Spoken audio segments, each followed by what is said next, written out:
Hello मेरे प्यारे प्यारे दोस्तों। तो जो चैप्टर हम स्टार्ट करने जा रहे हैं उसका नाम है breathing and exchange of gases. मैं ये चैप्टर आपका 3 लेक्चर में फिनिश करवाऊंगा और मैं अपनी तरफ से ये गारंटी देता हूं कि अगर आप ये 3 लेक्चर देख लेते हो तो इस चैप्टर से कैसा भी क्वेश्चन आ जाए, चाहे वो याद करने वाला क्वेश्चन हो, चाहे वो कंसेप्चुअल टेक्निकल कैसा भी क्वेश्चन हो, वो आपका गलत हो ही नहीं सकता है। ठीक है, देखो अब जो नीट की अपनी चल रहा है ना ट्रेंड, उसमें खाली ये नहीं है कि डायरेक्ट आपने याद कर लिया और आपका काम चल जाएगा। नहीं, आपको कंसेप्ट्स को भी समझना पड़ेगा कि क्या हो रहा है, कैसे हो रहा है, क्यों हो रहा है, तभी आप सारे क्वेश्चन करने में सक्षम हो पाओगे। ठीक है, तो ये तो हो गई थोड़ी, है ना, कि जरूरी बातें थी, पर जनरली ऐसी बातें बकवास लगती हैं तो ठीक है बोल देते हैं, ये हो गई थोड़ी बकवास। अब हम स्टार्ट करने जा रहे हैं अपना चैप्टर जिसका नाम है breathing and exchange of gases.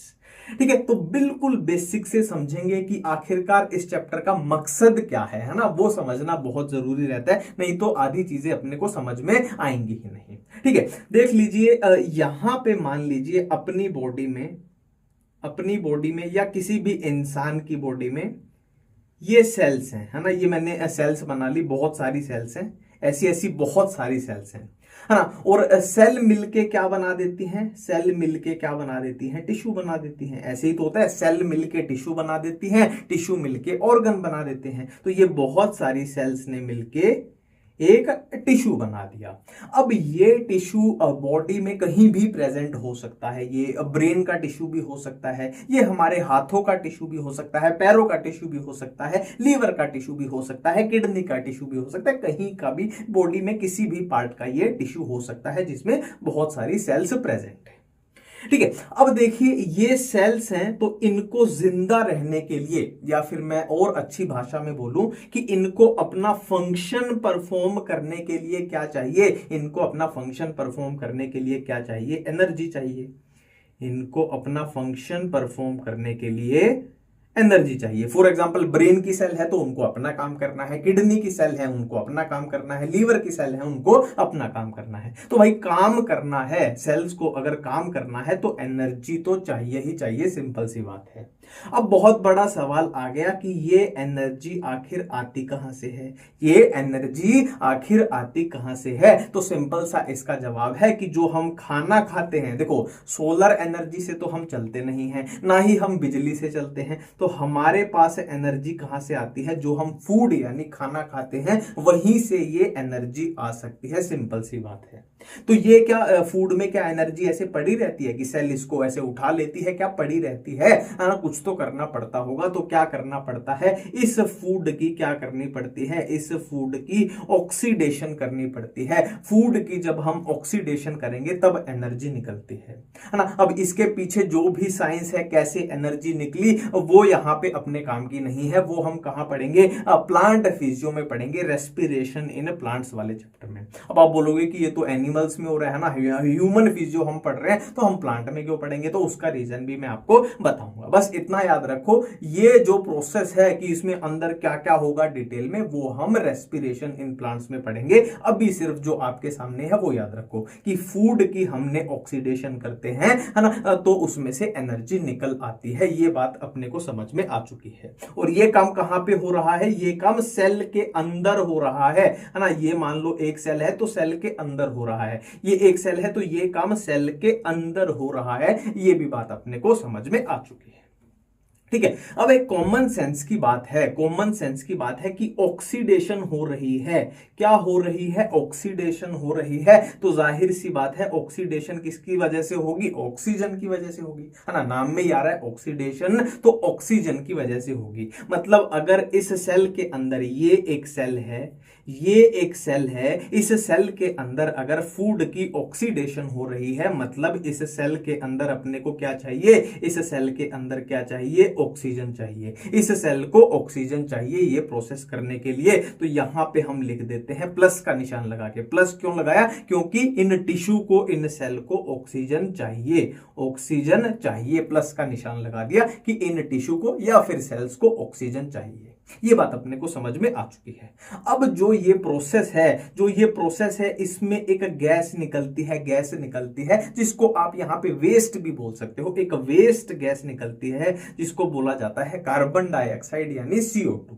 Carbon dioxide यानी CO2। मतलब ये सेल के अंदर से एक गैस निकलेगी, CO2 निकलेगी, मतलब वो है ना, वो बेकार है, वेस्ट है। तो वहां पे मैं माइनस का निशान लगा देता हूं कि अपने को ये सेल से बाहर निकालनी है, अपने को ये सेल से बाहर निकालनी है। देखो ये बिल्कुल बेसिक से है, ये कॉन्सेप्ट समझ में आ गया तो सारी बातें क्लियर हो जाएंगी। तो एक बात पता चल गई कि भाई सेल के अंदर अपने को ऑक्सीजन चाहिए और सेल में से अपने को बाहर क्या निकालनी है, CO2 को अपने को बाहर निकालना है ना। ये अपने को इतनी बातें समझ में आ चुकी है। और जो ये कार्यक्रम यहां हो रहा है इसको डब्बे में बंद कर देते हैं, इसको डब्बे में बंद कर देते हैं और इसको यहां पे भूल जाते हैं। अब सिर्फ इस पे आ जाइए।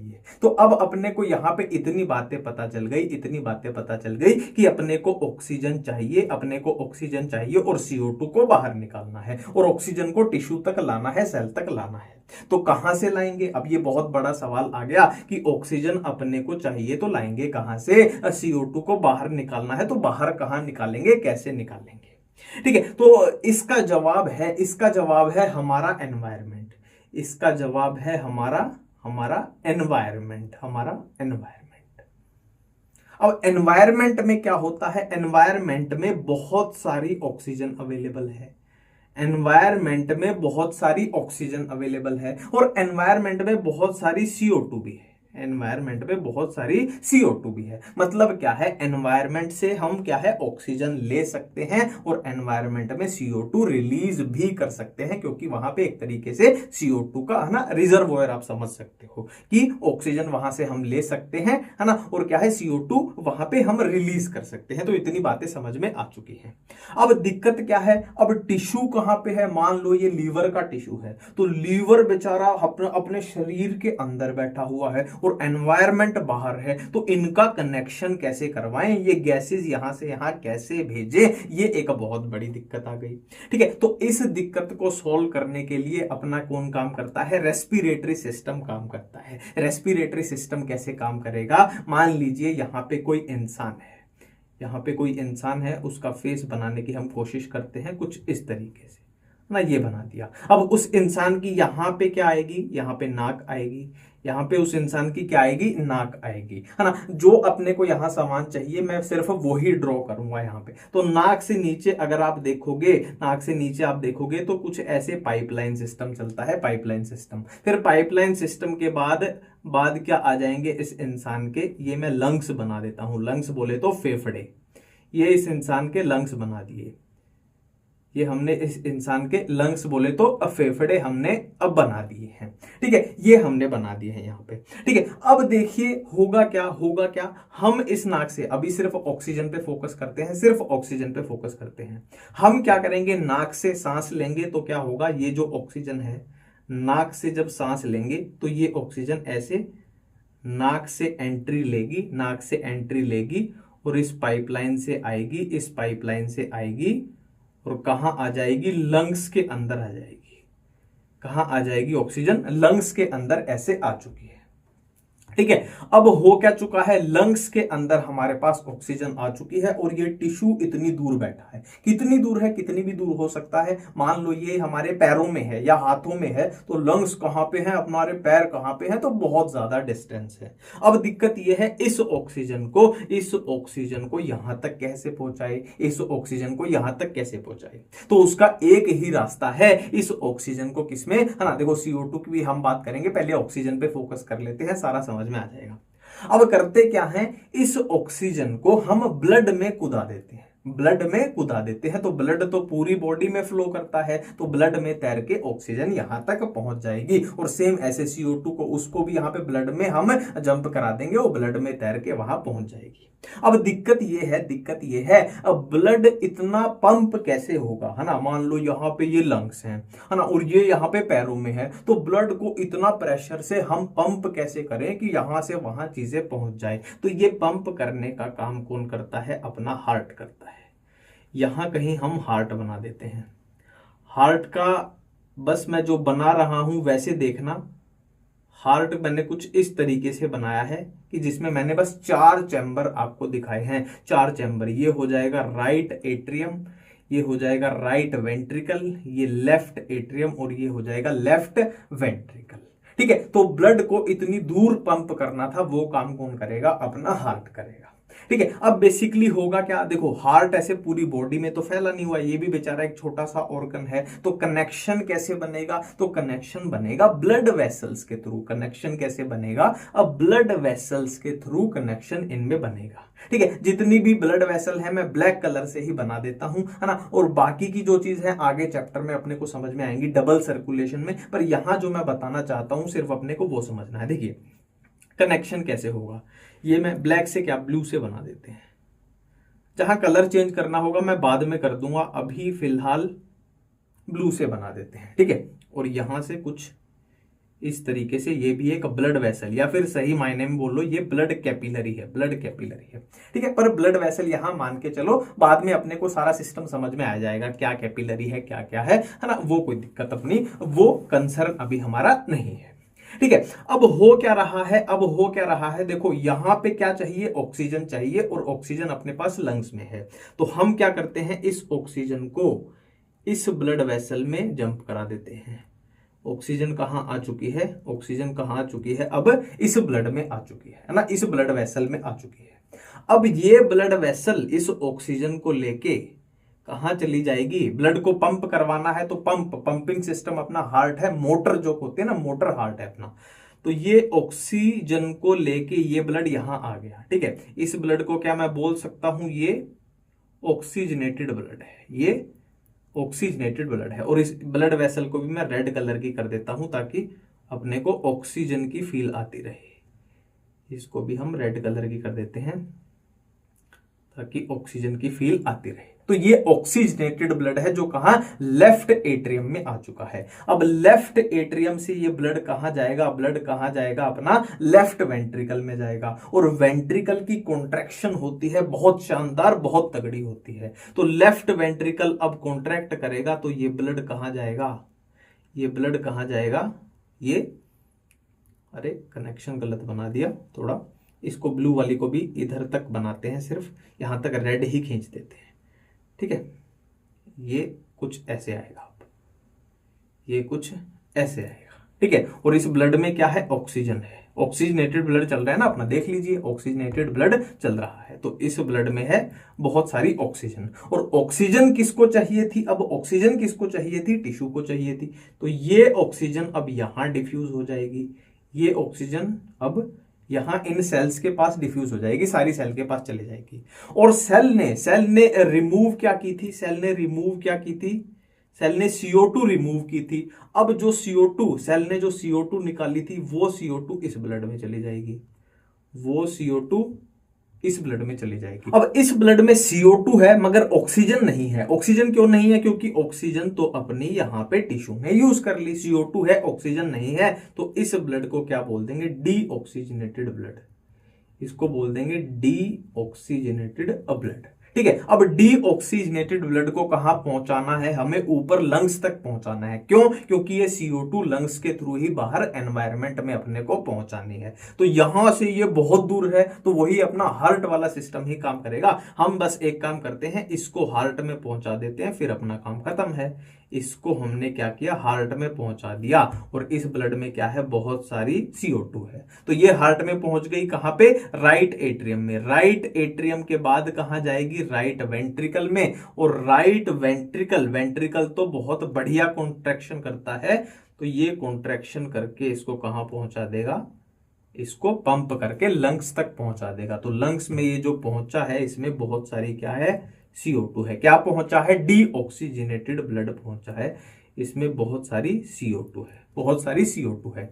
अब CO2 क्या करेगी? जैसे जैसे ऑक्सीजन आई थी इस पाइपलाइन के थ्रू, वैसे CO2 इस पाइपलाइन के थ्रू बाहर निकल जाएगी, लंग्स में चली जाएगी, है ना। यहां भी जाएगी, लंग्स में चली जाएगी। अब लंग्स में क्या आ चुकी है? CO2 आ चुकी है, CO2 आ चुकी है। और CO2 फिर इस पाइपलाइन के थ्रू, जैसे ऑक्सीजन आई थी, वैसे ये एटमॉस्फेयर में मिल जाएगी। तो ये था पूरा खेल जो अपना चला, है ना। अभी ये भूल जाइए कि किसका क्या नाम है, कैसे नाम है, वो अभी अपने दिक्कत वाली बात नहीं है। पल्मोनरी आर्टरी वेन वो अपनी डबल सर्कुलेशन में आई थी, पर टोटल गेम अपने को समझ में आ गया कि भाई ये गेम हो रहा है, ठीक है, ये गेम हो रहा है। अब प्रोसेस देखिए, यहां पे प्रोसेस का नामकरण करना बहुत जरूरी हमारे लिए यहां पर हो गया है। प्रोसेस कितनी हो रही हैं, एक अलग कलर उठा लेते हैं प्रोसेस का नाम लिखने के लिए, ठीक है। तो एक तो प्रोसेस यहां पे क्या हो रही है, एक तो प्रोसेस यहां पे क्या हो रही है, इसको यहां से मिटा लेते हैं थोड़ा। क्या हो रही है कि एनवायरमेंट से, इसको थोड़ा मोटा करते हैं, एनवायरमेंट से लंग्स तक, एनवायरमेंट से लंग्स तक हमने क्या किया है, ऑक्सीजन को अंदर लाया है और CO2 को हमने बाहर भेजा है। तो ऑक्सीजन को अंदर लाया कहां, लंग्स तक की बात चल रही है, उसको बोल देते हैं इंस्पायरेशन, उसको बोल देते हैं इंस्पायरेशन। प्रोसेस का नाम देखते चलना बहुत जरूरी है। एंड CO2 को लंग्स से हमने CO2 को एनवायरमेंट में निकाला था, उसको बोल देते हैं एक्सपायरेशन, उसको बोल देते हैं एक्सपायरेशन। तो ये तो हो गई अपनी पहली चीज, इंस्पायरेशन एंड एक्सपायरेशन, जिसमें एनवायरमेंट से लंग्स तक की हमने बात की, सिर्फ लंग्स तक की। अब लंग्स में गैसेस हैं, अपनी गैसेस। अब दूसरी प्रोसेस का, पहली तो ये हो गई, पहली कौन सी होगी, इंस्पायरेशन एंड एक्सपायरेशन। दूसरी बात कर रहे हैं हम, देखिए हमने बात की थी कि O2 है या फिर CO2 है, वो किसके बीच में एक्सचेंज हो रही है, लंग्स और इस ब्लड वेसल के बीच में एक्सचेंज हो रहा है। लंग्स और इस ब्लड वेसल के बीच में एक्सचेंज हो रहा है। और एक्सचेंज भी ये कैसे होता है, एक्सचेंज कैसे होता है, ये डिफ्यूजन से होता है। तो इस दूसरी प्रोसेस को नाम दे देंगे हम डिफ्यूजन, डिफ्यूजन, है ना, कि ब्लड वेसल तक। अब देखिए यहां से जो ऑक्सीजन है या फिर CO2 है ना, मतलब यहां से, यहां बाउंड्री बना देता हूं, यहां से यहां तक क्या हो रहा है, ऑक्सीजन और CO2 का क्या हो रहा है, ट्रांसपोर्ट हो रहा है। तो इस तीसरी प्रोसेस को क्या बोल देंगे हम, transport, transport of gases. Gases कौन सी, CO2 एंड अपनी O2। तो तीसरी प्रोसेस होगी ट्रांसपोर्ट ऑफ गैसेस। और यहां पर देखेंगे, यहां तक मान लो ये CO2 है ना, देखो यहां पर क्या हो रहा है, सेल और इस ब्लड कैपिलरी के बीच गैसेस का एक्सचेंज हो रहा है। सेल और ब्लड कैपिलरीज के बीच गैसेस का एक्सचेंज हो रहा है। और इस एक्सचेंज को भी, है ना, किस तरीके से हो रहा है, डिफ्यूजन। इसको भी क्या बोल देंगे, डिफ्यूजन बोल देंगे। इसको भी क्या बोल देंगे, डिफ्यूजन, डिफ्यूजन,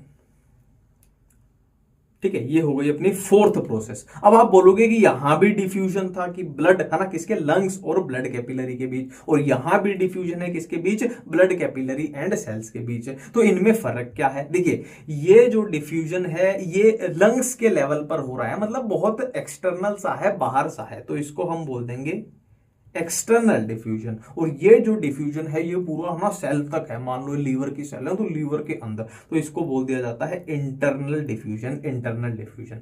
तो चार प्रोसेस अपने पास यहां दिखाई दे रही है। पहली कौन सी है, ये वाली इंस्पायरेशन एंड एक्सपायरेशन, जहां लंग्स तक बात की। फिर लंग्स से ब्लड कैपिलरी में हमने गैसेस का एक्सचेंज कराया, उसको हमने एक्सटर्नल डिफ्यूजन बोला। फिर अपने क्या है, यहां से मतलब ब्लड कैपिलरी में अब गैसेस आ चुकी हैं और यहां तक का ट्रांसपोर्ट, सेल तक का, वो ट्रांसपोर्ट ऑफ गैसेस था। और सेल और ब्लड कैपिलरी के बीच जो गैसेस का एक्सचेंज हो रहा है उसको हमने बोला इंटरनल डिफ्यूजन। तो चार प्रोसेस हो गई, 1 2 3 और 4, ठीक है। अब इन चार प्रोसेस को मिला के, है ना, ये पहली, ये दूसरी, ये तीसरी और चौथी, इनको मिला के ही हम क्या बोल देते हैं, बेसिकली ब्रीदिंग बोल देते हैं। इनको मिला के ही हम क्या बोल देते हैं, ब्रीदिंग बोल देते हैं। ये बात अपने को समझ में आ गई, बिल्कुल क्रिस्प तरीके से हमने समझी, ठीक है। अब रेस्पिरेशन वर्ड कहां यूज होता है, देखो रेस्पिरेशन का मैं, है ना, थोड़ा सा कंट्रोवर्शियल वर्ड भी है, पर यहां बिल्कुल एक्चुअल तरीके से देखें तो रेस्पिरेशन जो वर्ड है वो इस चीज के लिए यूज होता है। ये जो हो रही थी ना फूड की ऑक्सीडेशन, फिर एनर्जी निकाली, किसके अंदर हो रही थी, ये सेल के अंदर हो रही थी, सेल के अंदर। तो इस प्रोसेस के लिए वर्ड यूज होता है रेस्पिरेशन, रेस्पिरेशन। और ये कहां हो रही है रेस्पिरेशन, सेल के अंदर हो रही है, तो इसको बोल देंगे इसको बोल देंगे सेलुलर रेस्पिरेशन, इसको बोल देंगे सेलुलर रेस्पिरेशन, जो कि सेल के अंदर हो रही है। और ये क्या थी, सारी मिला जुला के ब्रीदिंग अपनी बन गई थी। ठीक है, ब्रीदिंग और सेलुलर रेस्पिरेशन बिल्कुल क्लियरली समझ में आया है। अब देखिए एक पॉइंट देखिए यहां पे, जो ये ब्रीदिंग है, ऐसा नहीं लग रहा कि एक फिजिकल सी प्रोसेस है ना, कि हमने सांस ली, हमारे लंग्स ने काम किया, ब्लड में ऐसी चीजें फिजिकल सी जा रही हैं, तो ये एक फिजिकल प्रोसेस होती है, ये एक फिजिकल प्रोसेस होती है। ठीक है, जबकि आप सेलुलर रेस्पिरेशन अगर देखोगे तो देख नहीं रहे कि बिल्कुल एक केमिकल सी प्रोसेस है, जैसे ऑक्सीडेशन हुई है। अब ऑक्सीडेशन है, रिडक्शन है, हम कहां पढ़ते हैं, केमिस्ट्री में पढ़ते हैं। तो ये क्या है, एक केमिकल प्रोसेस है, ये एक केमिकल प्रोसेस है, केमिकल प्रोसेस है। ठीक है, अब वो रीजन देखिए मैं क्यों बोल रहा था कि इसको हम प्लांट फिजियो में भी पढ़ सकते हैं। देखिए जो ये फिजिकल प्रोसेस है ना, जो कि क्या है, ब्रीदिंग है, जो ये काम हुआ है, ये सब में अलग अलग हो सकता है, मतलब अलग अलग एनिमल्स में अलग अलग हो सकता है ना। जैसे हमारे अंदर लंग्स है तो हमने यहाँ लंग्स देख लिए, किसी के अंदर गिल्स हो सकते हैं, है ना, किसी के अंदर स्किन के थ्रू हो सकता है, मतलब ये डिफर कर सकता है अलग अलग ऑर्गेनिज्म में। जबकि सेलुलर रेस्पिरेशन की बात करें, सेलुलर रेस्पिरेशन की, तो ये हर ऑर्गेनिज्म में सेम होता है। मतलब आप एनिमल्स की बात कर लो, एनिमल्स में चाहे मैमल्स की बात कर लो, बर्ड्स की बात कर लो, किसी भी एनिमल की बात कर लो, या फिर आप प्लांट की बात कर लो, ये जो रिएक्शन है वो बिल्कुल सेम रहेगी, है ना। इसीलिए मैंने बोला था कि अगर हम इसको प्लांट फिजियो में भी पढ़ लेते हैं तो कोई दिक्कत वाली बात नहीं है ना, और वहीं पे समझ में आता है ये, है ना, कि वो जो कंट्रोवर्सी थी ना कि एनिमल, हम ह्यूमन फिजियो पढ़ रहे हैं तो इसको प्लांट फिजियो में कैसे पढ़ेंगे, तो इसलिए पढ़ेंगे कि सेलुलर रेस्पिरेशन सब में क्या होती है, सेम होती है। मतलब क्या है, जो केमिकल प्रोसेस है वो सब में सेम होगी, चाहे एनिमल है, किसी भी तरीके का एनिमल है, चाहे वो प्लांट है, सब में ये क्या रहेगी, सेम रहेगी, सब में ये क्या रहेगी, सेम रहेगी। जबकि अब फिजिकल प्रोसेस की बात करें तो ये डिफर कर सकती है। अब देखिए यहां पे अगर नेट बोल दिया जाए ना, कि इस पूरे को मिला के यहां से लेकर यहां तक इसको भी मिला देते हैं, सेलुलर रेस्पिरेशन को भी अगर नेट बोल दिया जाए तो नेट, इसको हम रेस्पिरेशन भी बोल सकते हैं, रेस्पिरेशन भी बोल सकते हैं। तो यहां पे अगर नेट आपसे कोई क्वेश्चन पूछ ले कि पूरी जो रेस्पिरेशन की प्रोसेस है वो कैसी प्रोसेस है, तो देखिए कैसी प्रोसेस है, ये फिजिकल प्रोसेस थी, ये केमिकल प्रोसेस थी, तो दोनों को अगर मिला के बोलेंगे तो ये कैसी प्रोसेस बन जाएगी, एक फिजिको केमिकल, एक फिजिको केमिकल।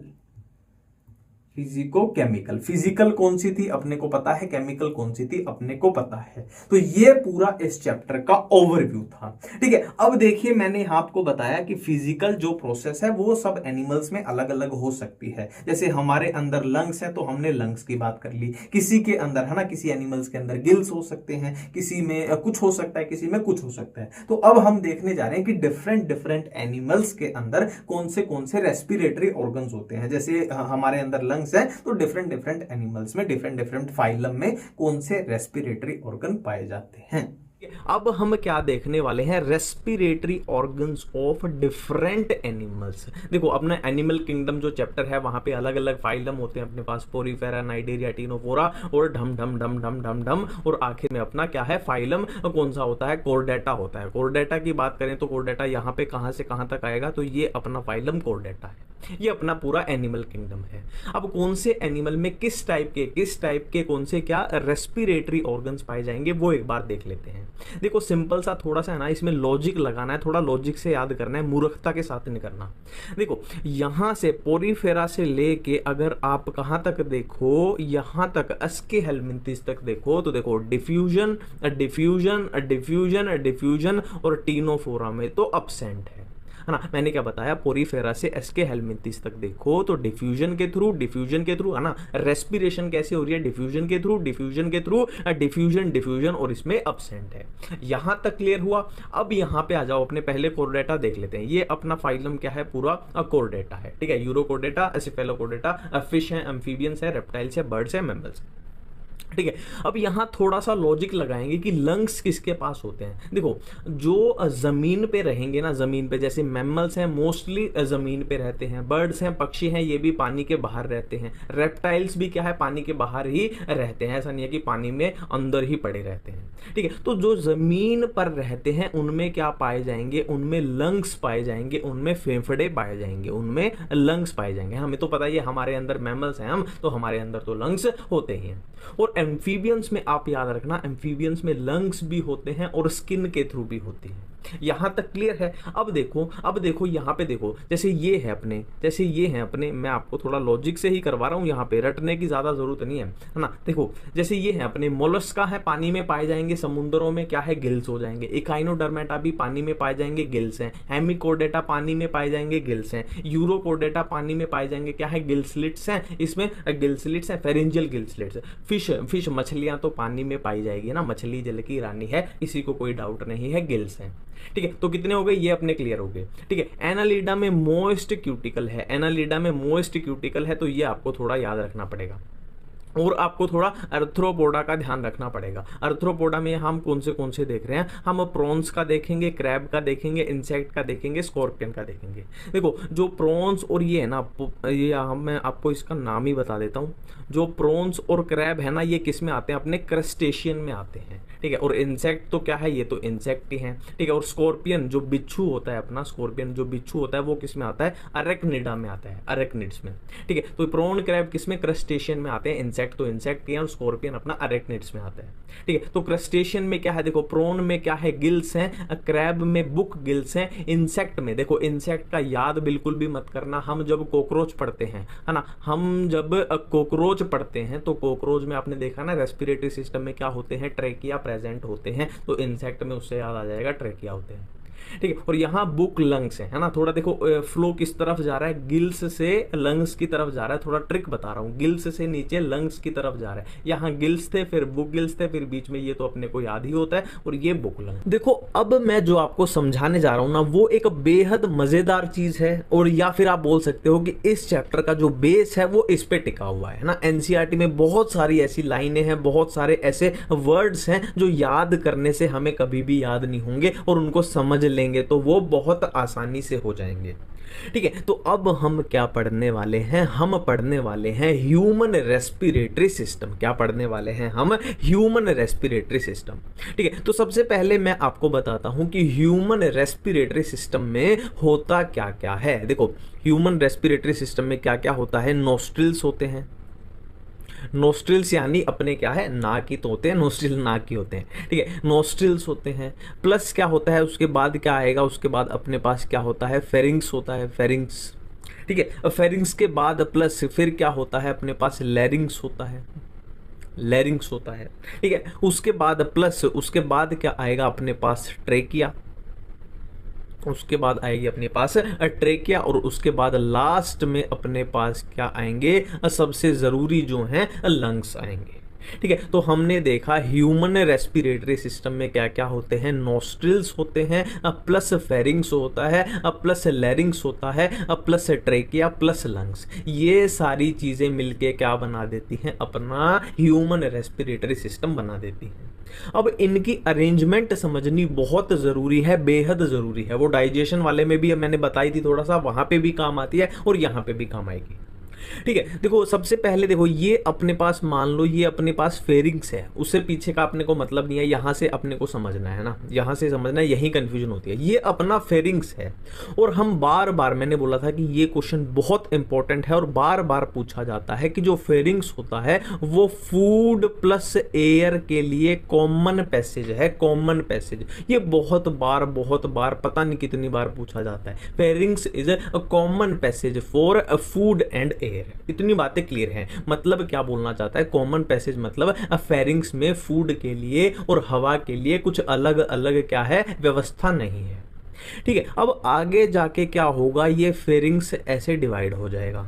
आगे जाके क्या हुआ, फेरिंग्स ऐसे डिवाइड हो जाएगा। ठीक है, अब डिवाइड होके क्या किया, मान लो ये बन गई, क्या बन गई, फूड पाइप बन गई। ये बन गई अपनी फूड पाइप, ये बन गई फूड पाइप, और ये बन गई फिर विंड पाइप। ये बन गई विंड पाइप, फूड पाइप यानी इसमें से खाना जाएगा और आगे अपना पूरा डाइजेस्टिव सिस्टम बन जाएगा ना, आगे एलिमेंट्री कैनाल आ जाएगी, है ना, ईसोफेगस, स्टमक, इंटेस्टाइन और वो सब। विंड पाइप यानी यहाँ पे अपना रेस्पिरेटरी सिस्टम चलेगा ना, फेरिंग्स के बाद यहाँ लैरिंग्स आएगा अपना, फिर क्या है ट्रेकिया आएंगे और फिर अपने लंग्स बन जाएंगे। ठीक है, तो यहाँ खाना जाएगा, यहाँ अपनी हवा यानी ऑक्सीजन, कार्बन डाइऑक्साइड जो भी गैसेज अपनी जाएंगी। ठीक है, अब यहाँ पे एनसीईआरटी में लिखा हुआ है क्या कि इसकी फूड पाइप की ओपनिंग को, फूड पाइप की जो ये ओपनिंग है, देखो यही तो है ना इसकी ओपनिंग, तो इसकी ओपनिंग को क्या बोलते हैं, गलट बोलते हैं। इसकी ओपनिंग को गलट बोलते हैं, ये यू है ओ नहीं है, गलट बोलते हैं।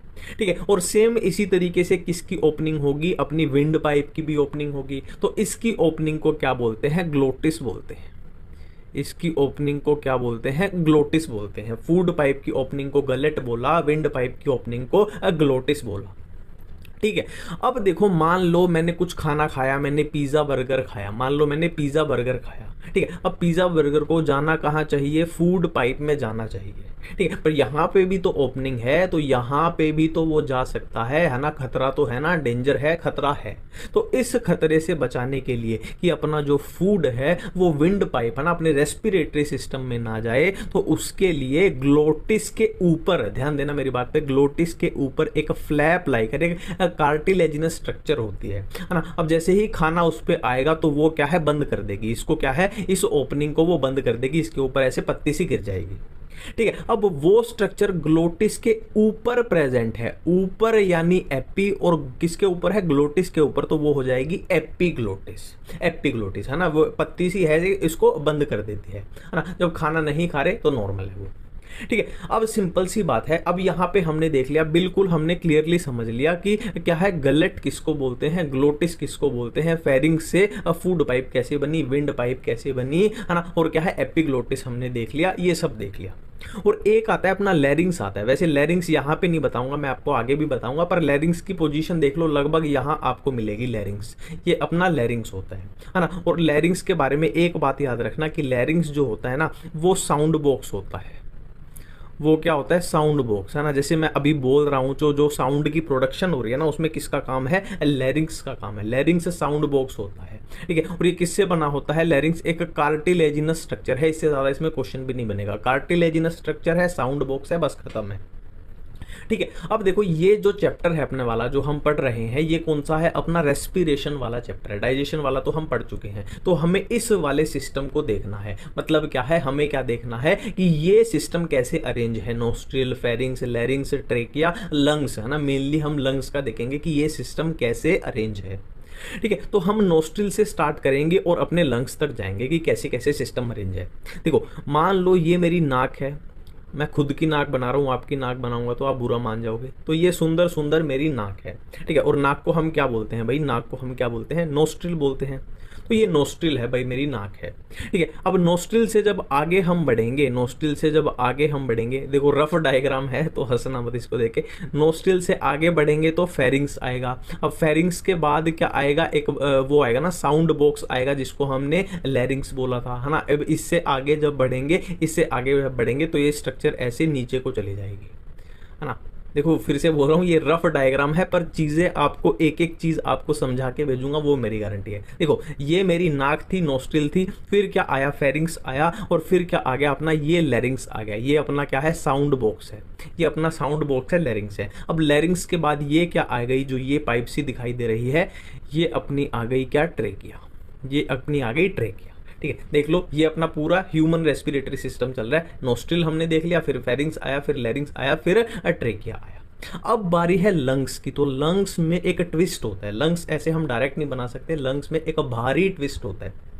ठीक है, देखो जब ये ट्रेकिया है ना, देखो ये पाइप है, ट्रेकिया है, जब ये ट्रेकिया कहाँ पे होती है, फिफ्थ थोरेसिक वर्टिब्री। ये कहाँ पे होती है, फिफ्थ थोरेसिक वर्टिब्री के लेवल पर होती है। तो ये ट्रेकिया जो होती है वो डिवाइड कर जाती है। ये ट्रेकिया जो होती है वो ऐसे डिवाइड कर जाती है। ठीक है। अब जब ये फिफ्थ थोरेसिक वर्टिब्री के लेवल पे जब ये ट्रेकिया डिवाइड करेगी तो उस चीज को हम क्या बोलेंगे, ये जो डिवाइड होके बनी है, देखो यहां तक थी ट्रेकिया, बस यहां पे खत्म हो चुकी है, ठीक है। तो डिवाइड होके जो स्ट्रक्चर बनी है उसको बोलेंगे हम ब्रोंकाई, उसको हम बोलेंगे अब ब्रोंकाई। तो ये अपनी हो जाएगी, क्या हो जाएगी, ये अपनी हो जाएगी प्राइमरी ब्रोंकाई। प्राइमरी क्यों, क्योंकि पहली बार ब्रोंकाई बनी है। प्राइमरी क्यों, क्योंकि पहली बार ब्रोंकाई बनी है, ये होगी अपनी प्राइमरी ब्रोंकाई। और सेम यहां पे भी क्या हो जाएगी, प्राइमरी ब्रोंकाई, है ना। तो यहां पे डिवीजन होके क्या बन गई, प्राइमरी ब्रोंकाई, ठीक है। अब ये प्राइमरी ब्रोंकाई ये थोड़ा सा साफ कर लेते हैं इधर, डिवीजन आगे भी करानी है अपने को, ठीक है। अब ये प्राइमरी ब्रोंकाई क्या है, फर्दर डिवाइड कर जाएगी। ये प्राइमरी ब्रोंकाई ने सेम इस तरीके से, देखो जैसा यहाँ पे चलेगा वैसा ही यहाँ पे चलेगा, सीधी सी बात है। तो ये प्राइमरी ब्रोंकाई अपनी फिर से डिवाइड कर गई, है ना, फिर से डिवाइड कर गई। अब ये प्राइमरी ब्रोंकाई थी और फिर से डिवाइड करके क्या बन जाएगी, ये बन जाएगी सेकेंडरी ब्रोंकाई, ठीक है। और ये भी क्या होगी, सेकेंडरी ब्रोंकाई, ये भी क्या होगी, सेकेंडरी ब्रोंकाई, ये भी क्या होगी, सेकेंडरी ब्रोंकाई। इतना क्लियर चल रहा है। अब देखो ये जो सेकेंडरी ब्रोंकाई है ये फिर से फर्दर डिवाइड कर जाएगी, ये फिर से फर्दर डिवाइड करगी। लो भाई इसको भी डिवाइड करा देते हैं, इसको भी डिवाइड करा देते हैं, इसको भी डिवाइड करा देते हैं, ठीक है। तो ये थी प्राइमरी ब्रोंकाई, ये थी सेकेंडरी ब्रोंकाई। अब फर्दर डिवाइड किया तो क्या बन जाएगी, ये टर्शरी ब्रोंकाई, ये भी क्या होगी, टर्शरी ब्रोंकाई, ये भी क्या होगी, टर्शरी ब्रोंकाई, ये भी tertiary tertiary tertiary tertiary tertiary. Simple सी बात है, सब जगह सेम चीजें चल रही हैं, ठीक है। अब ये टर्शरी जो ब्रोंकाई है ये फिर से फर्दर डिवाइड कर गई, ये फिर से फर्दर डिवाइड कर गई, ये फिर से फर्दर डिवाइड कर गई, ये फिर से फर्दर डिवाइड। देखो ऑटोमेटिक है कि सभी में ये डिवीजन हो रही है, जितने मैं बना पा रहा हूं उतने बना रहा हूं, पर सभी में ये डिवीजन हो रही है, ठीक है। अब इसने फर्दर जो डिवाइड किया, अब अपने पास बनेंगे ब्रोंकियोल्स, ठीक है। ये जो बन गए, ये क्या बन गए, ब्रोंकियोल्स, ये बन गए ब्रोंकियोल्स, ब्रोंकियोल्स, ठीक है। और ये ब्रोंकियोल्स बिल्कुल इनिशियल है ना, पहले बने हैं ना, अभी तक देख लो ब्रोंकियोल्स नहीं बने, तो पहले बने हैं, तो ये होंगे अपने क्या, इनिशियल ब्रोंकियोल, है ना। सेम ये भी क्या है, initial bronchiole, initial bronchiole, initial bronchiole, initial bronchiole, initial bronchiole, ठीक है। अब जो ये इनिशियल ब्रोंकियोल है ये आगे जाके क्या हो जाएंगे, टर्मिनेट हो जाएंगे, मतलब आगे जाके यहाँ पे, है ना, यहाँ पे क्या हो रहा है, एक तरीके से ब्रोंकियोल अपने खत्म हो रहे हैं, टर्मिनेट यानी खत्म हो रहे हैं, ठीक है। तो ये क्या हो जाएंगे, टर्मिनेट हो रहे हैं यानी खत्म हो रहे हैं, तो ये क्या हो जाएंगे अपने, देखो ये वाले ये वाले ये वाले ये वाले ये वाले ये वाले क्या हो जाएंगे अपने टर्मिनल ब्रोंकियोल। टर्मिनल मतलब टर्मिनेट हो रहे हैं, खत्म हो रहे हैं, बिल्कुल लास्ट है, ये हो जाएंगे अपने टर्मिनल ब्रोंकियोल। एक बार देख लो ध्यान से, प्राइमरी ब्रोंकाई थी, फिर सेकेंडरी ब्रोंकाई, फिर डिवीजन हुई टर्शरी ब्रोंकाई, फिर डिवीजन हुई इनिशियल ब्रोंकियोल, फिर डिवीजन, फिर आगे जो टर्मिनेट हो रहे हैं क्या बन गए, टर्मिनल ब्रोंकियोल। यहां तक हम पहुंच चुके हैं, हाँ। और ये मत सोचना कि एक्स्ट्रा ज्ञान है, एनसीईआरटी में एक एक बात ये लिखी गई है, आप देख लेना जाके, ठीक है। अब देखो आगे आगे मजेदार चीज बनने वाली है। यहां पे क्या है, अपने टर्मिनल ब्रोंकियोल्स बन चुके हैं, ठीक है। अब आगे क्या बनेगी, आगे क्या बनेगी, डक्ट बनेगी, ये एक डक्ट बन गई, ये एक डक्ट बन गई, देखो सब में बनेगी पर मैं कुछ बना के दिखा रहा हूं को, ऐसे डक्ट बन जाएगी, ठीक है। और इस डक्ट को क्या बोलते हैं हम, अल्वियोलर डक्ट बोलते हैं, इस डक्ट को क्या बोलते हैं, अल्वियोलर डक्ट बोलते हैं। अब जाहिर सी बात है नाम में आ रहा है अल्वियोलर डक्ट, मतलब इस डक्ट से क्या कनेक्टेड होगा, यहाँ पे अल्वियोलाई, है ना, ऐसे एक थैली की जैसे, एक बैग लाइक थैली की जैसे स्ट्रक्चर होगी, अल्वियोलाई इससे कनेक्टेड होगी, इससे कनेक्टेड होगी, ये क्या होगी अपनी अल्वियोलाई, ये हो गई अपनी अल्वियोलाई, है ना। और अल्वियोलाई ही अल्टीमेटली किस में काम आती है, अपने किस में काम आती है, अपनी रेस्पिरेशन में काम आती है। और वो कैसे काम आती है, तो देखो जाहिर सी बात है, अल्वियोलाई के यहाँ पे कनेक्शन में, अल्वियोलाई के यहाँ पे क्या होंगी, ब्लड वेसल्स आएंगी, है ना। यहाँ पे क्या है, ब्लड वेसल्स आएंगी, ब्लड वेसल में क्या होगा, ब्लड होगा, ब्लड वेसल में क्या होगा, अब ब्लड होगा, ठीक है। अब होगा क्या, अपने को क्या चाहिए, ऑक्सीजन चाहिए। अब ऑक्सीजन कहाँ से आएगी, देखो ये नोस्ट्रिल यानी बाहर क्या है, ये एनवायरमेंट है, बाहर ये एनवायरमेंट है, एनवायरमेंट में क्या है, ऑक्सीजन है, तो ऑक्सीजन ऐसे हमने सांस लिया, ऑक्सीजन ऐसे गई, ऑक्सीजन ऐसे गई, ऑक्सीजन ऐसे गई, ऑक्सीजन ऐसे गई, और ये अल्वियोलाई मान लो इसमें यहाँ पे ऑक्सीजन है और वो ऐसे ब्लड में चली जाएगी, ब्लड के थ्रू बॉडी में फैल जाएगी। जबकि CO2 की बात करें तो CO2 मान लो पूरी बॉडी से वेस्ट है, निकल के आई और यहाँ पे एंट्री कर गई और ऐसे ऐसे ऐसे ऐसे इस पूरी पाइपलाइन सिस्टम के थ्रू नाक से बाहर एनवायरमेंट में रिलीज हो जाएगी। यही पूरी प्रोसेस है, ठीक है। अब यहां पे आपको पूछना चाहिए कि तूने ये सब तो बता दिया पर एक बात नहीं बताई कि लंग्स किसको बोलते हैं। है ना। हमने एक भी बार बात नहीं की कि लंग्स किसको बोलते हैं। देखो जो ये ट्रेकिया यहाँ पे डिवाइड हो गई थी ना, डिवाइड होके क्या बनाया था इसने, डिवाइड होके बनाया था इसने प्राइमरी ब्रोंकाई, इसने प्राइमरी ब्रोंकाई बनाया था। तो प्राइमरी ब्रोंकाई से लेकर ये अल्वियोलाई तक, प्राइमरी ब्रोंकाई से लेके ये अल्वियोलाई तक जो भी ये अपना बन रहा है ना, जो भी ये अपना बन रहा है, कौन सा बन रहा है, देखो थोड़ा सा मैं यहाँ पे आइडिया दे देता हूँ आपको। अरे यार तू नहीं है, हट, ठीक है। तो प्राइमरी ब्रोंकाई मतलब यहां से लेके यहां तक लास्ट तक जो बन रहा है अपना, वो ही क्या होता है, अपने लंग्स होते हैं, इसी को अपने लंग्स बोलते हैं, है ना। तो अपना टोटल सिस्टम अब बन चुका है कि nostrils plus pharynx plus लैरिंग्स plus क्या प्लस लंग्स होते हैं। ठीक है, अब यहाँ पे कुछ चीजें आएंगी जो कि अपनी एनसीईआरटी में दी हुई है, अपने को वो याद हर हाल में होनी चाहिए। ठीक है, आपसे पूछा जाएगा, एक तो आपसे पूछा जाएगा कि कंडक्टिंग जोन कौन सा होता है, आपसे पूछा जाएगा क्या, कंडक्टिंग जोन या कंडक्टिंग पार्ट कौन सा होता है। ठीक है, और इसी के साथ एक क्वेश्चन आपसे पूछा जाएगा कि रेस्पिरेटरी पार्ट कौन सा होता है, रेस्पिरेटरी या फिर एक्सचेंजिंग पार्ट। एनसीईआरटी में सब दिया हुआ है, फिर से बोल रहा हूं, किसी भी टाइम चेक कर सकते हो, एक्सचेंजिंग पार्ट कौन सा होता है। ठीक है, अब देखो नाम से ही पता लग रहा है, यहां पे कुछ भी याद नहीं करना है, कुछ भी याद नहीं करना है, ऑटोमेटिक हो जाएगा। देखो नाम से ही पता लग रहा है, एक्सचेंजिंग पार्ट मतलब जहां पे गैसेस का एक्सचेंज हो रहा है।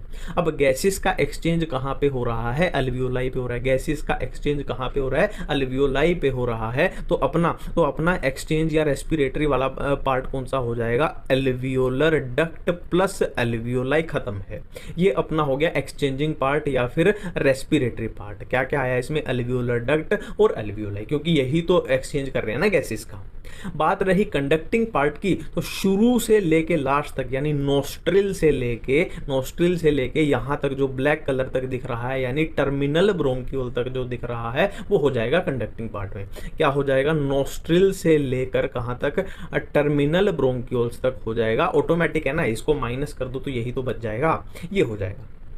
ठीक है, अब एक क्वेश्चन आता है कि कार्टिलेजिनस रिंग, देखो वो रिंग है ना इनकम्प्लीट होती है। देखो कंप्लीट रिंग कैसी होती है, ऐसी होती है। इनकम्प्लीट रिंग की बात करें तो ये इनकम्प्लीट रिंग है। तो इनकम्प्लीट कार्टिलेजिनस रिंग ये कहां तक प्रेजेंट होती है, देखो ये बहुत प्यारा क्वेश्चन है, बहुत बढ़िया क्वेश्चन है। इनकम्प्लीट कार्टिलेजिनस रिंग कहां तक प्रेजेंट होती है। देखो अब ये अपना क्या था, इनिशियल ब्रोंक्यूल था, ये अपना क्या था, इनिशियल ब्रोंक्यूल था। तो अप टू इनिशियल ब्रोंक्यूल यानी इनिशियल ब्रोंक्यूल तक इनकम्प्लीट कार्टिलेजिनस रिंग प्रेजेंट होती है। एनसीईआरटी में ये लाइन लिखी गई है, एनसीईआरटी में ये लाइन लिखी गई है। ठीक है, तो सारा मेरे ख्याल से बिल्कुल क्लियर हो चुका है। ठीक है, अब लंग्स के बारे में एक और मैं आपको कॉमन सेंस की बात बता दूं। देखो लंग्स अपने मान लो कुछ एक रफ डायग्राम सा बनाऊं, मान लो कुछ ऐसे ऐसे से बनेंगे, है ना। लंग्स कुछ ऐसे ऐसे से होते हैं। तो अब लंग्स के बाहर देखो, लंग्स के बाहर क्या होती है, एक डबल मेम्ब्रेन कवरिंग होती है। अब डबल मेम्ब्रेन कैसे, मान लो ये इसकी आउटर लेयर है, ये इसकी इनर लेयर हो जाएगी। ठीक है, ये होती है और इसको हम क्या बोलते हैं, प्लूरा बोलते हैं। इसको हम क्या बोलते हैं, प्लूरा बोलते हैं। और ये डबल मेम्ब्रेन कैसे है, ये डबल मेम्ब्रेन कैसे है, देखो ये इसकी क्या हो गई, आउटर मेम्ब्रेन हो गई और ये इसकी क्या हो गई, इनर मेम्ब्रेन हो गई, है ना। और ये क्या है, एक तरीके से लंग्स को प्रोटेक्ट बोलो या फ्रिक्शन, वैसे तो काम तो इसका फ्रिक्शन वाले में भी, प्रोटेक्शन में भी, उसमें भी आ जाएगा। हाँ, वैसे पॉइंट जो लिखा हुआ है फ्रिक्शन वाला लिखा हुआ है वो मैं अभी आपको बताऊंगा। ठीक है, देखो ये क्या है, इनर मेम्ब्रेन है किसकी, प्लूरा की। ये क्या है, आउटर मेम्ब्रेन है प्लूरा की। और बीच में स्पेस है, तो स्पेस ऐसा तो नहीं है बिल्कुल खाली, इसमें हवा रहेगी। तो इसमें क्या होता है, इसमें क्या भरा रहता है, इसमें फ्लूइड भरा रहता है, इसमें फ्लूइड भरा रहता है ना। और ये फ्लूइड किस में भरा है, प्लूरा में भरा है। तो ये हो जाएगा अपना प्लूरल फ्लूइड, ये हो जाएगा अपना प्लूरल फ्लूइड। अब एनसीईआरटी में साफ साफ लिखा गया है कि इस प्लूरल फ्लूइड का फंक्शन क्या होता है, फंक्शन क्या होता है कि ये फ्रिक्शन को कम करता है, रिड्यूस करता है। ये फ्रिक्शन को रिड्यूस करता है ना, जो भी अपनी रेस्पिरेशन है वो। अब देखिए नेक्स्ट अपना टॉपिक है इंस्पायरेशन एंड एक्सपायरेशन। ठीक है, देखो यहां पे अगर हम अपनी बिल्कुल देसी भाषा का इस्तेमाल करें तो इंस्पायरेशन का मतलब क्या होता है, सांस को अंदर खींचना, है ना, जो हवा है उसको अंदर खींचना। और एक्सपायरेशन का मतलब क्या होता है, सांस को बाहर छोड़ना यानी हवा को बाहर छोड़ना। ठीक है, ये है अपनी देसी भाषा। ठीक है, अब यहाँ पे देखो हमें थोड़ा समझना पड़ेगा कि इसमें आखिरकार टेक्निकली क्या हो रहा है ना, और अपनी एनसीईआरटी में क्या दिया हुआ है और अपने क्वेश्चन कैसे पूछे जाएंगे। सेम हम देखेंगे कि एक्सपायरेशन में क्या हो रहा है। है ना। और इतनी बात तो कॉमन सेंस से हमें पता है कि इंस्पायरेशन हो चाहे एक्सपायरेशन हो, किसकी मदद से हो रही है, ये लंग्स की मदद से ना, फेफड़ों की मदद से हो रही है। ठीक है, तो सबसे पहले हम इंस्पायरेशन देखते हैं, फिर हम एक्सपायरेशन देखेंगे, है ना। और पूरी एनसीईआरटी गारंटी दे रहा हूं बिल्कुल समझ में आएगी और बिल्कुल क्लियर हो जाएगी आपकी, जो अभी बताने में जा रहा हूं। ठीक है, देखो होता क्या है, हमें लंग्स की थोड़ा देखना पड़ेगा, लंग्स के बारे में, है ना। डायग्राम थोड़ा उलट पुलट बन जाए तो माफ कर देना मेरे को, पर मैं चीज आपको समझा के जाऊंगा कि आखिर हो क्या रहा है। ठीक है, देखो ये मैं अपने क्या बनाने जा रहा हूँ, लंग्स बनाने जा रहा हूँ। ये हमने क्या बना दिए, लंग्स बना दिए। और लंग्स में नीचे की साइड क्या होता है, यहाँ पे डोम शेप मसल होती है, डोम शेप मसल, ये रेड कलर की जो मैंने बनाई है, जिसको डायफ्राम बोलते हैं। और ये क्या है अपने बीच में, ये अपने लंग्स बन चुके हैं, ये लंग्स का पूरा है, ये पूरे लंग्स है। ठीक है, एक रफ डायग्राम है ये। ठीक है, अब देखो मैं अगर बोल दूं कि इंस्पायर कीजिए, है ना, मैं आपको बोल दूं कि इंस्पायर कीजिए, वो वाला इंस्पिरेशन वाला इंस्पायर नहीं, ये वाला इंस्पिरेशन, है ना, मतलब सांस को अंदर खींचिए, हवा को अंदर खींचिए। ठीक है, अब हवा कहाँ प्रेजेंट है अपनी, एयर कहाँ प्रेजेंट है अपनी, एनवायरमेंट में, है ना। मान लो मैं इस कमरे में बैठा हूं तो एनवायरमेंट में ही तो हवा है, उसे मुझे अंदर खींचना है। ठीक है, अब देखो सिंपल सी बात है, ये हवा ऐसे डायरेक्ट तो अंदर जाएगी नहीं कि, है ना, ऑटोमेटिकली चलेगी। अब कुछ तो ऐसी कंडीशन करनी पड़ेगी कि ये हवा अंदर जाए। ठीक है, तो ऐसी क्या कंडीशन करें, देखो अगर हम लंग्स के अंदर लो प्रेशर क्रिएट कर दें, है ना, बाहर क्या हो जाएगा फिर, अगर हम लंग्स के अंदर लो प्रेशर क्रिएट कर दें तो बाहर क्या हो जाएगा फिर, हाई प्रेशर हो जाएगा। और हमें पता है कि चीजें हमेशा कहां से कहां मूव करेगी, जो हवा है, गैसेज हैं, वो कहां से कहां मूव करेगी, हाई प्रेशर से लो प्रेशर की तरफ मूव करेगी, है ना। क्योंकि लो प्रेशर हो जाएगा तो एक तरीके से वो खींचने वाला सिस्टम बन जाएगा, जैसे वो होता है ना अपना सक्शन वाला सिस्टम बन जाएगा। ठीक है, तो अभी हमें क्या करना है, अपना टारगेट क्या है कि अंदर जो ये लो प्रेशर क्रिएट करना है, आखिरकार ये हम कैसे करें, आखिरकार ये हम कैसे करें। अब देखो हमने केमिस्ट्री में पढ़ा है कि PV is equal to nRT। ठीक है, अब यहाँ पे n क्या है, कांस्टेंट है, R क्या है, कांस्टेंट है, और टेम्परेचर, मान लो मैं इस कमरे में बैठ के, इसी कमरे में बैठ के सांस ले रहा हूं तो इस कमरे का टेम्परेचर भी कांस्टेंट है।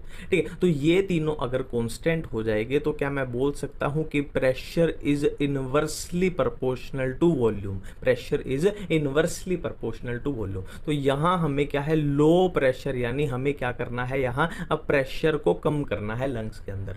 तो अगर प्रेशर को कम करना है तो वॉल्यूम को क्या करना पड़ेगा, बढ़ाना पड़ेगा, इंक्रीज करना पड़ेगा ना। तो प्रेशर को अगर यहाँ पे लो प्रेशर क्रिएट करना है तो इस लंग की जो वॉल्यूम दिखाई दे रही है इसे हमें बढ़ाना पड़ेगा, इंक्रीज करना पड़ेगा।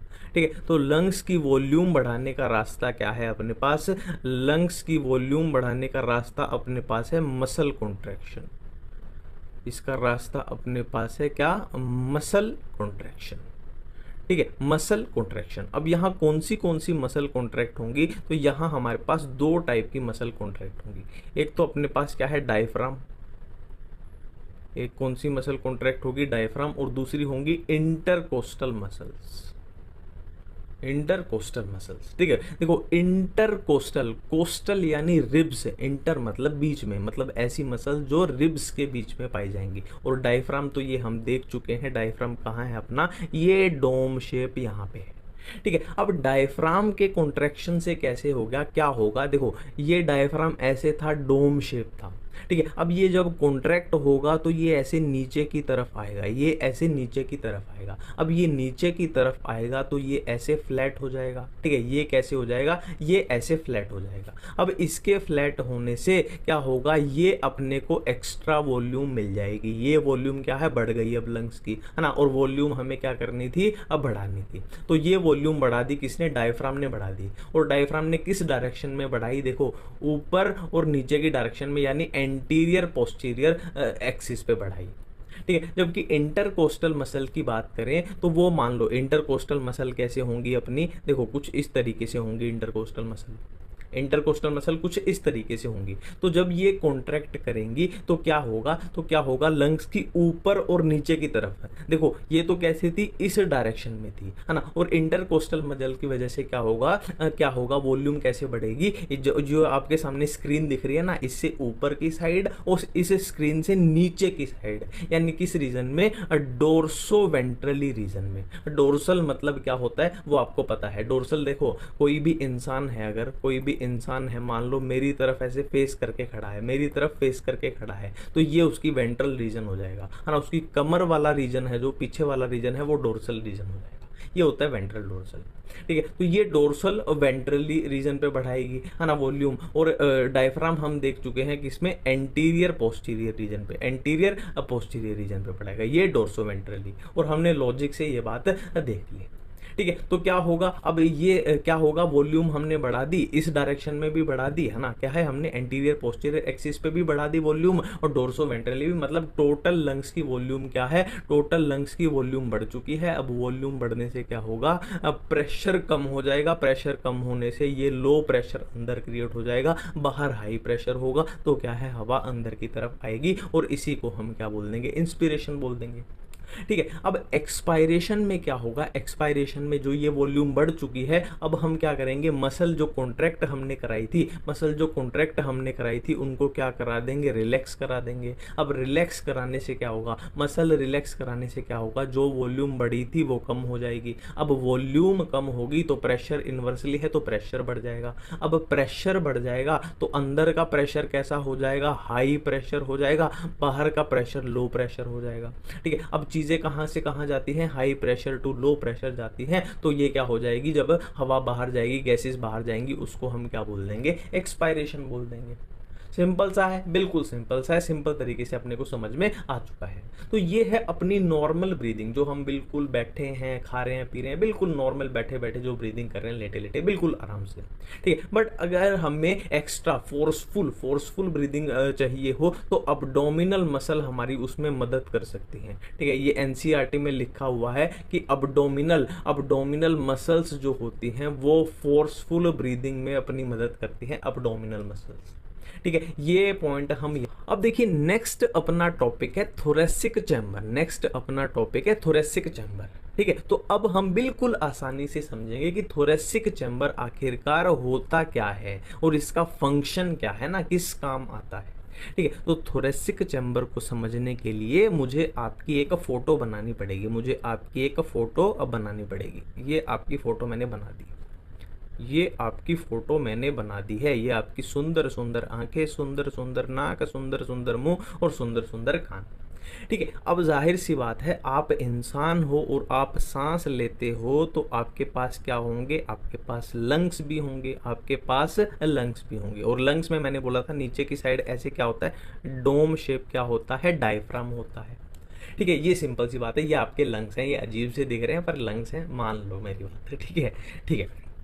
अब देखो, आप रोड पे जाते हो, बाहर घूमने जाते हो, है ना, कहीं रोड पे जाते हो, कहीं गिर गए, साइकिल से गिर गए, बाइक से गिर गए, कैसे भी गिर गए, तो ऐसे अगर ये लंग्स आपके ऐसे खुले में पड़े रहे हैं बॉडी में, तो आपके गिरते ही क्या होगा, ये पिचक जाएंगे और आपकी कहानी नहीं, ये थोड़ा गलत हो गया, ठीक है। तो क्या है, जो भी इंसान है, मान लो ये मैं हूं, तो मैं गिर गया तो मेरे जो लंग्स हैं वो पिचक जाएंगे और मैं टपक जाऊंगा, सिंपल सी बात ये है। तो जाहिर सी बात है, मेरे लंग्स को किसकी जरूरत है, प्रोटेक्शन की जरूरत है, लंग्स को प्रोटेक्शन की जरूरत है, एक मजबूत प्रोटेक्शन।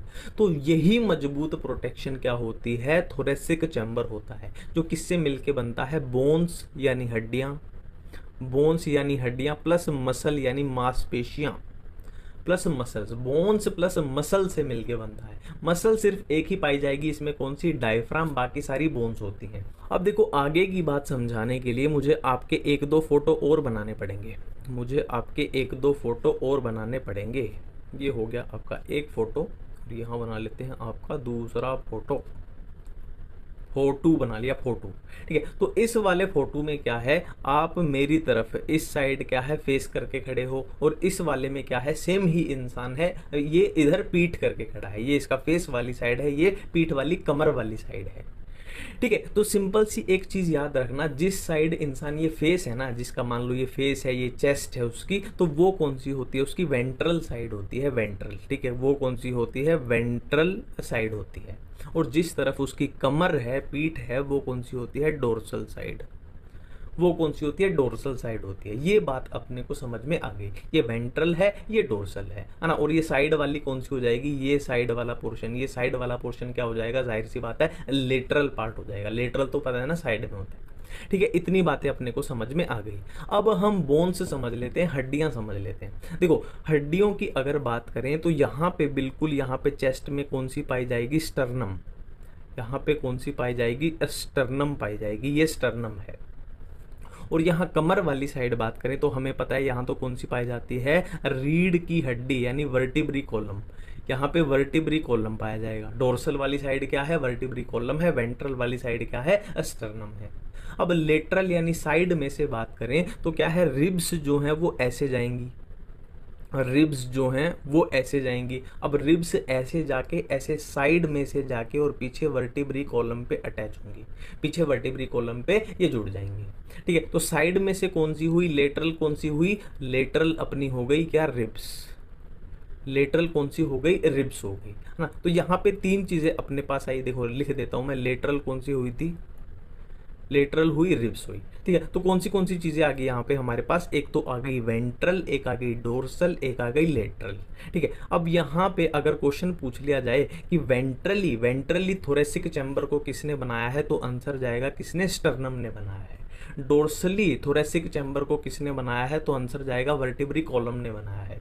लेटरली थोरेसिक चैम्बर को किसने बनाया है, तो आंसर जाएगा रिब्स ने बनाया है। तो ये सारी किसकी प्रोटेक्शन कर रहे हैं, लंग्स की प्रोटेक्शन कर रहे हैं। और लोअर साइड पे पूछ लिया जाए तो लोअर साइड पे तो हम बात कर चुके हैं, ये क्या होता है अपना, ये क्या होता है, मैंने बी क्यों लिख दिया यहाँ पे, ऐसे ही लिख दिया, दिमाग कभी कभी भटक जाता है। तो ये क्या होता है, अपना डायफ्राम होता है, ये बात तो हम कर चुके हैं। अब थोरेसिक चैम्बर में चार चीजें हुई, कौन सी, एक डायफ्राम हुआ, और क्या है, रिब्स हुई, और क्या है, स्टर्नम हुई, और क्या है, वर्टिब्री कॉलम हुई। अब यहाँ ध्यान देने की बात है, स्टर्नम क्या है, एक बोन है, हड्डी है। रिब्स क्या है, एक बोन है, हड्डी है। वर्टिब्री कॉलम क्या है, एक बोन है, हड्डी है। जबकि डायफ्राम की बात करें तो ये मसल है। और इसीलिए मैंने बोला था थोरेसिक चैम्बर जो बोन्स, हड्डियां प्लस मसल से मिलके बनता है। बिल्कुल सारी बातें क्लियर हैं। डोर्सली किसने बनाया, वेंट्रली किसने बनाया, लेटरली किसने बनाया। अब देखिए दो छोटी छोटी बातें हैं जो अपनी एनसीईआरटी में लिखी गई है, तो इनको भी देखना पड़ेगा। सबसे पहली यहाँ पे बात हो रही है ब्रीदिंग रेट, और ब्रीदिंग रेट ये एक अडल्ट ह्यूमन की बात हो रही है। ब्रीदिंग रेट क्या होता है, सिंपल हिंदी में अगर बताऊं तो एक इंसान 1 मिनट के अंदर कितनी बार सांस लेता है उसी को बोलते हैं क्या, ब्रीदिंग रेट। फिर से रिपीट करता हूं, ब्रीदिंग रेट क्या होता है सिंपल हिंदी भाषा में, कि एक है ना अडल्ट यानी है ना स्वस्थ बड़ा वयस्क इंसान 1 मिनट में कितनी बार सांस लेता है उसको बोलते हैं ब्रीदिंग रेट। तो ब्रीदिंग रेट होता क्या है, 12 to 16 टाइम्स, कि एक एडल्ट इंसान 12 से 16 बार सांस लेता है कितनी देर में, 1 मिनट में या फिर 60 सेकंड में, इससे ज्यादा कुछ भी इसमें नहीं है। नेक्स्ट है स्पायरोमीटर। स्पायरोमीटर क्या होता है, तो स्पायरोमीटर एक तरीके का क्या होता है, इंस्ट्रूमेंट होता है, एक तरीके का इंस्ट्रूमेंट होता है। अब ये इंस्ट्रूमेंट क्या करता है, मान लीजिए किसी इंसान को कोई सांस की तकलीफ है, सांस ठीक से नहीं आ रहा है, तो इस इंस्ट्रूमेंट का यूज करके है ना उस इंसान का पूरा चेक कर लेते हैं कि हाँ भाई फूंक मार के दिखाइए कि कितना आप एक्सपायर कर रहे हैं, है ना। फिर अंदर सांस खींच के दिखाइए कि कितना आप एयर को इंस्पायर कर रहे हैं, है ना। तो बेसिकली इसे क्लिनिकल है ना जो वो चीजें हैं अपनी वो पता लगाई जा सकती हैं, कि वॉल्यूम ऑफ एयर क्या पता लगाया जाता है, वॉल्यूम ऑफ एयर इन्वॉल्व्ड, है ना, कि कितनी वॉल्यूम ऑफ एयर इन्वॉल्व हो रही है ड्यूरिंग ब्रीथिंग, कि सांस लेते वक्त कितनी वॉल्यूम ऑफ एयर बाहर आ रही है, कितनी अंदर जा रही है, वो सब हम पता लगा लेते हैं। और फिर क्या है, पता लगा लेते हैं भाई इस इंसान को क्या दिक्कत है, क्या बीमारी है। ये दो छोटे छोटे पॉइंट एक हो गए। अब ये लेक्चर नंबर 1 अपना यहीं पे कंप्लीट हुआ, है ना। अब मिलते हैं हम लेक्चर नंबर 2 में। ठीक है, थैंक यू, धन्यवाद।